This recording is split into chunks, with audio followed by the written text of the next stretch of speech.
The Rundown with Carrie Saldo podcast is funded by Armbrook Village Senior Living in Westfield, offering assisted living and compass memory support with evidence-based treatment for those with memory loss. More at armbrookvillage.com.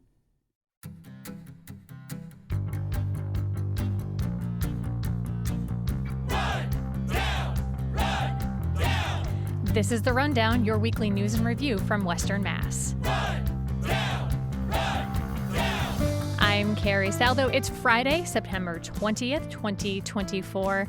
Joining me to bring spice to the meat and potatoes of this week's biggest news stories from the 413, reporter and columnist G. Michael Dobbs, Nancy Eve Cohen of the NEPM newsroom, and on the phone with us today, Chris Larrabee from the Greenfield Recorder. Welcome. Good morning to all of you. Good morning. Good morning.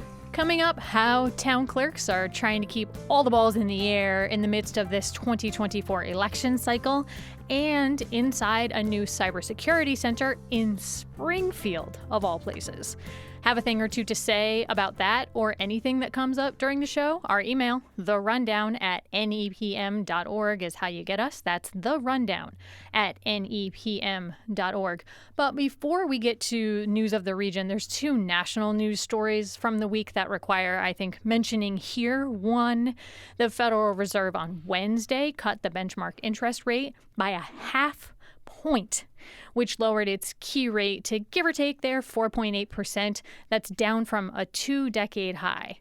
And then number two, and these are obviously not in order of importance, but former President Donald Trump on Sunday is safe after an apparent assassination attempt at his Florida golf club. This was a second attack on his life that we've seen in this election cycle. Obviously, two completely unrelated news items, but I mention them here because of, I think they're all weighing on our psyches. They're going to have a big, either direct or indirect impact for each of us. Wanted to toss it out to the panel. Mike, thoughts on either of these? I have to say that although the Fed Reserve's decision is good news for every American who's got a credit card, every American who's got a mortgage or is seeking either of those, it's probably bad news for Donald Trump's campaign because this is another indication of the economy moving forward. Even though the Biden administration, of course, doesn't have any control over the Fed Reserve and their decisions, nonetheless, it sort of ruins his narrative that the country is going to pot. And I do believe it was yesterday that former President Trump came out and said he would actually hold credit card interest rates to 10%. Curious to see how that would work out in actual practice, his controlling these major corporate entities that have lots of these credit cards. Chris, anything for you there on the phone to either of those? Bad news with another attempt on former President Trump there. Just not the kind of climate we want to see in the country. Yeah, it really alarmed me to see that attack on Sunday. Obviously, Secret Service thwarted that attempt. But something that did bring a little bit of context for me, The Conversation had an online report that looked at presidential assassination attempts. And their reporting found that whether successful or not, they're fairly commonplace in American history. Of the 45 men that we've had elected president since the country's founding, about 40% of them have experienced known attempts on their lives. 13 others have had known plots or failed attempts to end their lives. And then this broader context I really found useful, that many were subject to multiple attempts, and it's likely the public was never informed of other attempts upon them or other presidents. So interesting information there. It was helpful for me to have that additional context. Bring us closer to home here in the 413, the headline, New Cybersecurity Center to monitor threats, train students opens in Springfield. Classes began Tuesday at the new Richard E. Neal Cybersecurity Center of Excellence. A number of area press toured it on Monday, including our own Mike Dobbs here. But here's how Jim Kinney of the Republican newspaper described it, quote, with its subdued blue light and wall-sized computer screen, the new Security Operations Center, SOC for short, looks like the set of a techno thriller. The center of the giant screen displays a series of rapidly advancing digits labeled as the number of cyber attacks so far that day. The number was greater than 6 million. and rapidly climbing. So this is a 6,000 square foot facility, as I read in the reporting. It includes a cyber range, which will have a simulated cyber environment for student training and exercises, and a security operations center, that SOC I mentioned, where real-time detection of cyber threats will be happening. Mike, you were there, as I said. Why this facility at Union Station in Springfield, Massachusetts? I think this is an example of the city's need to fill Union Station, number one. I also attended the initial announcement, which included a tour of the space. It's a huge space that's in the corner of the first floor of Union Station. I know initially there was talk about doing consumer activities there like a restaurant. However, the idea came about that the various organizations within the state that develop cybersecurity apparently worked with Springfield Technical Community College and worked with not only Congressman Neal but also Mayor Sarno in getting funding for this thing. And what they've done is to create something that, according to them, is pretty singular. I know I shouldn't use a phrase like pretty singular. It is either singular or not singular. However, I avoided pretty unique. However, there's very few of these facilities in the country, and the point that they're making is that cybersecurity is something that doesn't affect nations or corporations. It affects everyone. It affects the fact that your credit card information got stolen, or you suffered from some sort of identity fraud. So they're really looking at this as a growth industry to train people that are going to be needed in order to thwart cyber attacks. To your point about the uniqueness there, Mike, I read that this is one of 3 in Massachusetts. As you mentioned, Congressman Richard Neal was among those elected at this Monday unveiling. Here's part of what Neal said. Generationally, there's not a lot of training that a lot of people have had. So I think that this will augment personal security as well as national security. This is a chance for all of us to stand shoulder to shoulder in opposition to the scammers and the extortionists. Nancy Cohen, thoughts? You know, just anything that can train students who can go out and get a job where they're really needed, I think is a wonderful thing here in Western Mass. And go ahead. And the other thing I was wondering, are there any other buildings named after Richie Neal? Yes. There's the Caring Health Center on Main Street in the South End. Right. Is named after him. And I'm trying to think if there's others. I wouldn't be surprised if there weren't others. I think there are others. This one's significant, though, I think, because of his long-standing commitment to Union Station, something 40 years in the making where that building sat vacant. Mike, you saw this as you covered the redevelopment of this space and the reopening. I think in 2017 we saw it reopen there, right? It was a couple years behind schedule and $30 million over budget, but we got it done, and now it here is open in downtown Springfield. Chris Larrabee, any thoughts for you as you're hearing about this contribution to the community, this center opening here in Springfield? Yeah, I think it's a major opportunity for the area. Obviously, with everything becoming digital and, in the cyberspace now, we have smart cars, even smart fridges. I think cybersecurity is really just a growing industry. And, you don't need a giant factory or something to bring this industry to town here. Like, it's right here in the transit center. So it's really just a great opportunity for the region and, for students here and what is, becoming a major industry. Am I the only one totally creeped out by smart fridges? I walked into my mother-in-law's house the other day and my phone was trying to connect to my fridge. The fridge is trying to connect to my phone. But to Nancy's point, I read amidst this reporting, 400 students are enrolled in this program in total. Mike, did they explain during the tour portion how that this facility is going to bolster their studies as opposed to just being a place where they can come and have a class? Well, the way they described it is that this is training.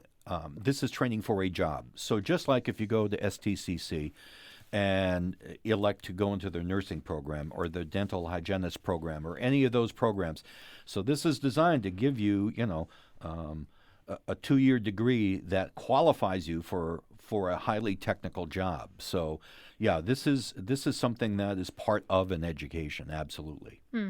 Okay, well, from cybersecurity to local election security here this morning, and a host of other things that town clerks are managing during this 2024 election cycle. This from the Greenfield Recorder's Chris Larrabee on the phone with us here this morning. Headline: Greenfield Recorder spoke with the town clerk from Whately, which is among the 49 communities that hand count its election ballots. But the Whately town clerk there, Chris, is looking to make a change. Tell us a bit more. So yeah, a lot of our towns here in Franklin County, it's the most rural county in the state. There's not many residents around, and they probably get 1,000 participants in a federal election. And these town clerks, they have to hand count these things, and that can take hours upon hours. I think Amy LaValle, the town clerk there in Whately, said they'll be there way past midnight come November. So they're kind of looking to make a shift here to just an electronic tabulator. The catch, though, is towns like Whately have these little ballot boxes that you put the ballot in, you crank the lever, and it rings a bell. It's just a fun little community tradition in these small towns. And as you switch to electronic, you might lose a little bit of that character. But really, this is a move to save time, perhaps save some money, and save stress on the town clerk. They have to find election officers.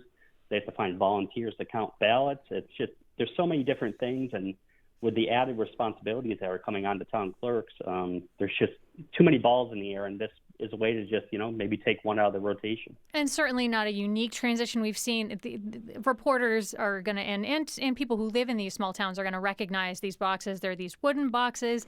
You crank them, they make this great ding noise, and you actually see the number change on the front of that ballot box. I've seen them in Florida and Savoy years ago when I was covering small town elections there. So certainly not unique that Whately would want to make this shift, but it's not a cheap shift. They're about $2,000 short, as I understand it from your reporting, Chris, in making this transition, but could make a big difference in the lives of town clerks who are already overwhelmed and taking on a lot here. Nancy, I know you've done a lot of reporting on town clerks. Yeah, I just, when you think about town clerks, think about everything they do. They do birth certificates, dog licenses, marriage licenses, and voter registration. And since 2020, we've had a lot more mailed-in ballots, et cetera. So they have to send them out. When they come back, they have to verify them, and then they have to process them. So they have a lot of work to do. Some of these people are half-time in smaller towns. And they're kind of the superheroes. I think we already know this of elections. I mean, and it was only 4 years ago when they had to be careful about how many people they let in at a time during the pandemic, and when they were sanitizing pens before people voted. Yeah. It seems like a long time ago, but they have taken on a lot. And then when you think about Massachusetts versus other states in the general election and how those folks are taking on even sort of more spotlight on them in terms of counting the ballots and verifying how many people voted for whom, I think they have a lot on their plate. Yeah, and the Shutesbury town clerk actually spoke to this in a commentary for NEPM in 2022, quoting her, "We cannot continue to keep doing more and more with little and less. Sooner or later, we will go from this is not sustainable to we are not sustaining this." Mike, you've been watching this for a long time. Are you hearing from any town clerks who are close to their breaking point? No, I can't say that. I can say, though, that this is another example of you take something that every municipal government must do, and it's different for Springfield or Chicopee or Holyoke or Westfield than it's going to be for, like you mentioned, Florida. Yet the same requirements are there. So there's a real stress on smaller communities, especially a stress that's going to come like if you can't find the volunteers that you need because you have a small community. Because you require volunteers if you are, like Nancy mentioned, just a singular town clerk or a part-time town clerk. Volunteers are a huge part of your operation. Sure. So in small towns, something like an election, it's not as routine as you're going to find at a bigger city. Chris, I just got one question for you. They're going to save that box, right? Because that's like a historic artifact. Absolutely. Yeah, so not counted in those 49 towns that are still hand counting ballots is the town of Gill up here in Franklin County. So they switch back and forth between an electronic tabulator and the hand counting because it does cost money to program the tabulator. So maybe for like an annual town election where they only get maybe 100, 200 votes at most in a low turnout year, they'll just hand count those. But for a presidential election, they'll reach out to the Secretary of State office and be like, hey, we're going to do our electronic tabulator again. So really, it's just, communicating with the Secretary of State's office. I'd also just like to add another trend we're seeing here with town clerks, especially in Franklin County. We talk about all these growing requirements and new responsibilities. A lot of towns are shifting from elected town clerks to appointed, which means they can, kind of open their pool of candidates, which might bring in maybe a more qualified person, and then they can pay more money too. That's just something to keep an eye on.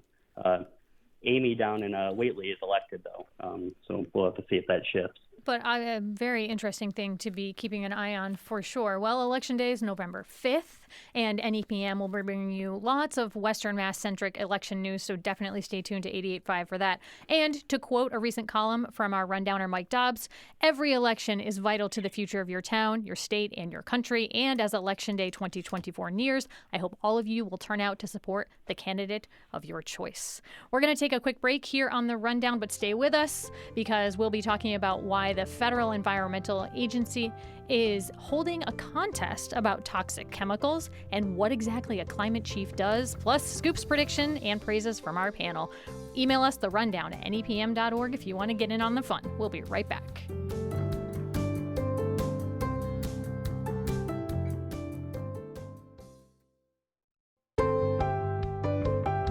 Welcome back to The Rundown, where we zoom in on your need-to-know news here in Western Mass. I'm Carrie Saldo. Neck deep in the news with me today, Mike Dobbs, Chris Larrabee, and Nancy Eve Cohen. Want to join the discussion? Our email, therundown@nepm.org. Nancy, I want to turn to a story that you reported for NEPM. The EPA is calling for alternative technologies to help clean up PCBs with its new PCB Cleanup Challenge. Now, you reported on this happening in the Berkshires, and before I let you give me more, I just want to go for a very brief history, and you're chuckling because it's huge, very brief history of PCBs in the Housatonic River. Now, GE, which had a huge manufacturing presence in Pittsfield, used PCBs as part of that process. These toxic chemicals ended up in the river, and local, state, and federal officials have been squabbling with GE and each other about how to clean this up for decades. Now here we are. The river cleanup is going on. We've made it to Lee, and the EPA is saying, bring us your ideas. What's going on? Well, in terms of the cleanup, we've actually made it 2 miles from the factory, but we're still in Pittsfield. So they're starting in Pittsfield. They're going to Great Barrington in this next stretch of the cleanup called Rest of River. And the EPA will say it's nearly 125 miles from Pittsfield to Long Island Sound, but they're not actually going to do any excavating past Great Barrington. They're just going to do what they call monitoring natural recovery, which means basically watching it and not doing excavating. There in the river. Place, yeah. But in Lee, they're going to have a PCB toxic waste dump, a disposal site. And they've just launched a contest. They call it a challenge. This is not unusual. The EPA does this in other places. And they're basically saying to companies or individuals, if you can come up with a way, an alternative technology to treat PCBs in place so that they are less toxic and they are less concentrated, you could win a big prize. The prize could be $120,000 shared by could be number of people who could. 4 companies, something like that. Yeah. Go ahead. Oh, no. As I was reading in your reporting, Dean Tagliaferro, the EPA's senior manager for this cleanup, explained how a possible cleanup method would and would not be used. Not to eliminate the use of the landfill, but if there are cost-effective solutions that can reduce the PCB concentrations, it may be applicable to material being placed into that landfill. So material being placed into that landfill. Now, Tim Gray and other PCB cleanup watchdogs have been hammering at GE and EPA for years to use alternative technologies. What was Gray's reaction to this contest? Well, he said it was a joke. He said if it's not going to be used in the river, if it's not going to be used to eliminate this disposal site, it's a joke. He called it a pretend contest, I think. So anyway, yeah, they're going to, if there's some kind of technology that comes out of this, they may put it in the dump. But to sort of help reduce those concentrations of these toxic chemicals is the general idea. Right. That disposal site is considered lower levels of PCB waste, 25 parts per million on average. The higher concentrations are going out of state. Most of the soil and sediment will be disposed of in the town of Lee. Now, as you mentioned, this is a long river. So people who are thinking, oh, Housatonic River, this is a Berkshire's problem. The way that I've thought about it in recent years, after I've zoomed out for covering this quite closely, having reported in the Berkshires for a while, is this river stretches from Pittsfield all the way to the Long Island Sound. So the cleanup measures that are taking place in this very small portion of the river, when you look at the 125 miles or so of it, is significant in how it's approached.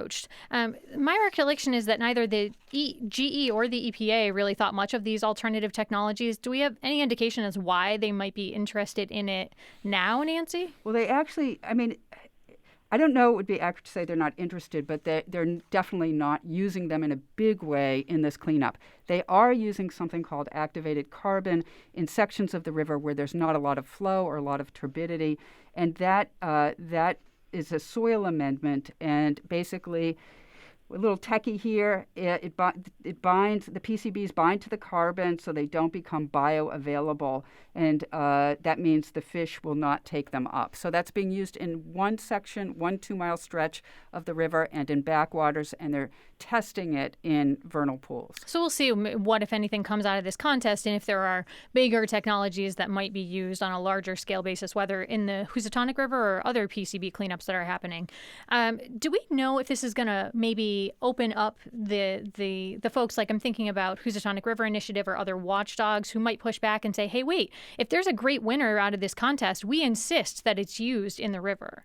Well, governing the whole cleanup is a permit, a federal permit, and that basically says what will happen and what will not happen. And that permit says they could possibly use alternative technologies, but it's nothing definitive. Well, Nancy, you'll keep watching it for us, no doubt. From environmental cleanup to people hoping to get out in front of environmental damage, or at least lessen it. I'm going to turn to you, Chris Larrabee.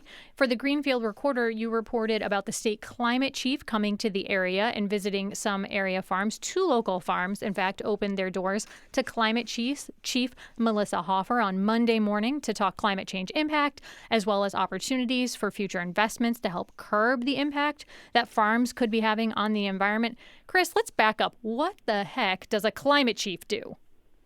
Yeah, so it kind of sounds like the title.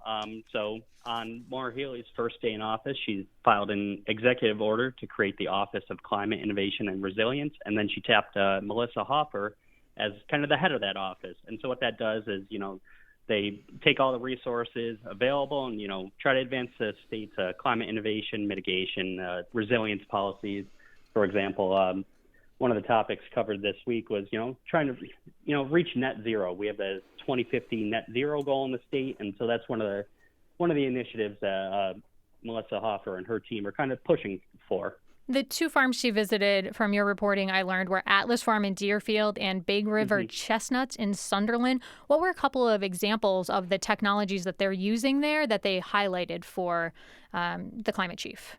Yeah, so it's really not even technology. It's just farming practices.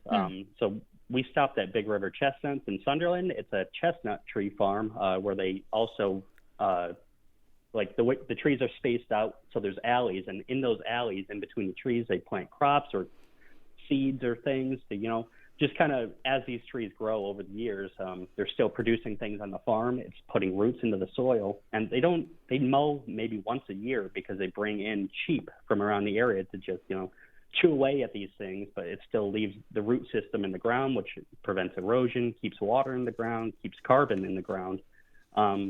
So that's really the big thing here. It's just, looking at ways that farmers can, still produce a product. And in this case, kind of I don't know how to explain it very well, but a product that maybe isn't used as much here in the U.S.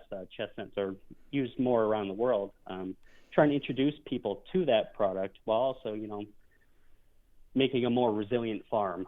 Trees are going to be more stubborn to drought. They're more stubborn to flooding. So they can survive some of these weather events that we've had over the last couple of years here in Franklin County. And then at the end of the day, you still get a fruit that, you can, or a nut that you can produce, send out, and people can eat. Yeah. And so when I 35,000 foot view on this, a state official coming out to Western Massachusetts to look and see, observe, to me, any elementary school kid is familiar with this process. It's straight up show and tell, right? And Mike, you've seen a lot of this type of behavior. But do you think that having this new climate chief who's new to the administration, new as a title in Massachusetts, and somewhat innovative across the country, there aren't a lot of other states that have something like this. Do you think having Melissa Hofer come out and see this could impact how the state helps other farms roll out these types of farming practices? Well, first, I have to say I'm bitterly disappointed that they're not calling her climate czar. Listen, anytime you get someone from Boston to actually traverse into the wilds of Western Massachusetts, it's a win. It is a win for us, absolutely. Well, let me just say this. Do you remember last summer when we had so much rain that there were farms and farms and farms, like in Sunderland, lost whole crops? It was devastating. And this is climate change. They lost everything. So, yes, this is a huge problem. We are the agricultural center for the state, Western Massachusetts is, and we do need help and attention from state government to start looking at how we can maintain our productivity. In fact, how we can grow our productivity in terms of producing vegetables, livestock, eggs, you name it. One of the things that the reporting reminded me of about planting crops underneath the chestnut trees is some reporting I did a number of years ago where some UMass researchers were growing crops under solar panels or even having cows grazing around solar panels. And in other places where they're growing pollinator crops around solar panels. You need sort of flat, sunny, open fields for crops and for solar, and they're finding sort of a duo use of the land. Yeah. Really interesting, innovative uses. And even, Chris, reading your reporting, a couple of those crops that they're using there at Big River chestnuts, I was like, what are these? So it sent me on this. And they're berries, and they're really interesting additional crops that they're hosting on that same land. Well, one other thing, community involved in sustaining agriculture, as I read in your piece, Chris, is celebrating Climate Week, and there's a few more events related to that happening tonight and this weekend. You can check out the links on our social media page. All right, it's time for Scoops, Predictions, and Praise here on The Rundown, where we ask our panel to dish on a story they're working on, make a prediction about the news, or maybe heap some praise on a newsworthy nugget. Chris Larrabee, how about you this week? Scoop, prediction, praise? Yeah, I'll just tease a little tiny story that we got running tomorrow on the Greenfield Recorder. We were invited out to the Orange Municipal Airport to join the Northeast Townsmen, a police canine training group in the area. And they invited departments from all around the Northeast to come train. They had the main state police, local police, you name it, they were probably there. So it's just a fun little story, and you'll get to see some great photos from our awesome photographer, Paul Franz. Check that out in the Greenfield Recorder. Nancy Cohen, how about for you from NEPM? Well, if you think city clerks had a hard time in the primary election, just wait for the general election. It's going to be hectic. There's a lot of interest in our city clerks, and our town clerks are going to be hard at work. Yeah, absolutely agree there. Mike Dobbs, how about for you? Scoop, prediction, praise? Praise. Let's hear it. Lay it on me. Hey, listen, me and several of my cartoonist, illustrator friends made the trek up to the Norman Rockwell Museum on Sunday to see the new Mad magazine exhibit. I have been a huge Mad fan for many, many years. To see original artwork by Mort Drucker and Don Martin and Paul Corker Jr. and all of those, the usual gang of idiots as they were called. I had the opportunity years ago of interviewing Bill Gaines twice. He was the publisher of Mad. Very nice guy, treated a wet behind the ears, a young writer very well. This is, if you read Mad, you got to go to this exhibit. It's incredible. All right, well, that's happening at the Norman Rockwell Museum. Mine, dust off your tricorn. I have praise for that phrase that appeared in this week's Boston Globe. How else would you top a story about the coming year-long celebration of Massachusetts' 250th and our big old role in the American Revolution. Well, it's tricorns. I didn't know what they were either, people who are scratching their heads. It's that name for that funny-looking 18th century hat with the 3 points.